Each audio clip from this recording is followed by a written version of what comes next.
Hello दोस्तों, बुद्ध इंस्पायरेड में आपका स्वागत है। एक बार की बात है, गौतम बुद्ध अपने शिष्य के साथ एक जंगल से गुजर रहे थे। रास्ते में उन्होंने एक वृक्ष के नीचे विश्राम करने का निश्चय किया। वहाँ बैठते हुए बुद्ध ने अपने शिष्य से कहा, आज मैं तुम्हें सफलता के कुछ महत्वपूर्ण नियम बताने जा रहा हूँ। शिष्य जो थे उत्सुक हो गए और ध्यान से सुनने लगे। बुद्ध ने पास ही एक छोटे पौधे की ओर इशारा करते हुए कहा, देखो इस पौधे को, यह अभी छोटा है लेकिन एक दिन यह विशाल वृक्ष बन जाएगा। इसके लिए इसे सूर्य की रोशनी, पानी और मिट्टी की आवश्यकता होगी, लेकिन अगर इसे सही समय पर पानी ना मिले या इसे पर्याप्त धूप ना मिले तो यह कभी भी अपने पूर्ण आकार में विकसित नहीं हो पाएंगे। उनके जो शिष्य थे वे कुछ समझ नहीं पाए। उन्होंने बुद्ध से पूछा, हे भगवान, इसका हमारे जीवन में सफलता से क्या संबंध है? बुद्ध ने समझाते हुए कहा, सफलता भी इसी पौधे के तरह है। अगर तुम जीवन में सफलता पाना चाहते हो तो तुम्हें सही समय पर सही कार्य करना होगा, कुछ नियमों का पालन करना होगा। फिर बुद्ध ने 3 महत्वपूर्ण नियम बताए। पहला है धैर्य। सफलता पाने के लिए धैर्य आवश्यक है। जिस तरह से पौधा धीरे धीरे बढ़ता है वैसे ही सफलता भी धीरे धीरे मिलती है। समय के साथ धैर्य रखना और अपने प्रयासों को जारी रखना बहुत महत्वपूर्ण है। प्रयास, जैसे पौधों को पानी और सूर्य की रोशनी की जरूरत होती है, वैसे ही हमें अपने लक्ष्य को पाने के लिए निरंतर प्रयास करने की आवश्यकता होती है। बिना प्रयास के कोई भी सफलता संभव नहीं है। सकारात्मकता,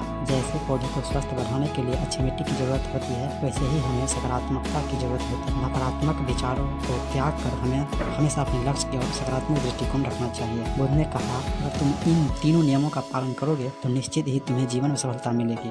शिष्य बुद्ध के इन उपदेशों को सुनकर बहुत प्रभावित हुए और उन्होंने अपने जीवन में इन नियमों का पालन करने का संकल्प लिया। यह कहानी हमें सिखाती है कि जीवन में सफलता पाने के लिए धैर्य, निरंतर प्रयास और सकारात्मक का होना बहुत जरूरी है। हेलो दोस्तों, अगर ये आपको अच्छी लगे हुए हो तो लाइक कीजिए, सब्सक्राइब कीजिएगा, शेयर कीजिएगा।